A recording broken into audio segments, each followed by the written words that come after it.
Hello friends, तो मेरे को बैठे बैठे ये चीज़ दिमाग में आई। हमें क्या कहा जाता है, टाइटैनिक क्यों डूबी थी? कि उसे वैसे तो अनसिंकेबल शिप कहते थे, लेकिन वो पहले अपने वॉयाज पे ही डूब गई। क्यों?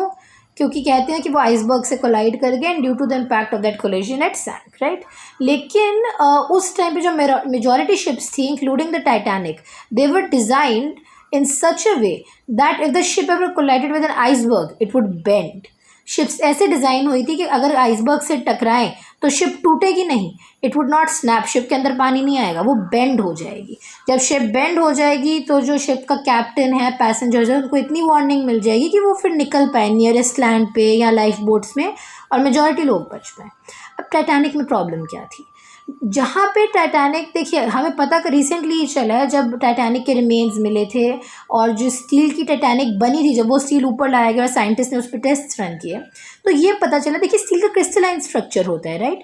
तो टाइटैनिक जिस स्टील की बनी थी, जब उसके स्ट्रक्चर को एनालाइज किया तो पता चला कि जो यूनिट सेल्स थे उनके बीच में सल्फर जमा हुआ था, सल्फर ने वो गैप्स भरे हुए थे ना। नॉर्मली मेटल्स के जो यूनिट सेल्स होते हैं उनके बीच में गैप होता है थोड़ा सा, और वो जो गैप है वही मटेरियल को डक्टाइल बनाते हैं। मटेरियल डक्टाइल होगा तभी आइसबर्ग से टकराने पे वो बेंड होगा और ब्रेक नहीं होगा।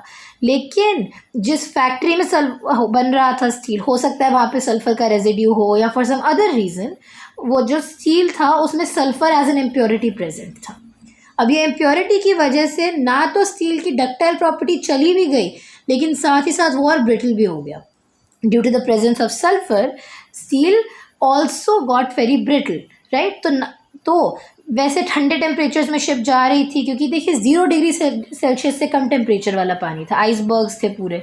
कम टेम्परेचर पे जाके चीज़ें ऑलरेडी ब्रिटल हो जाती हैं। उसके बाद सल्फर इम्प्योरिटी और आ गई, जिससे मटेरियल और ब्रिटल हो गया।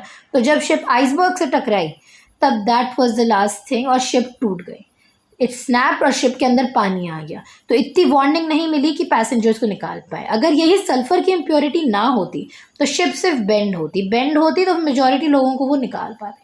तो टाइटैनिक इसी आइसबर्ग से टकराना was one of few reasons, लेकिन the main reason was that जो शिप का स्टील था वो इम्प्योर था, और वो इम्प्योरिटी की वजह से जो शिप थी वो ब्रिटल हो गई और इसीलिए वो बहुत ईजीली टूट गई।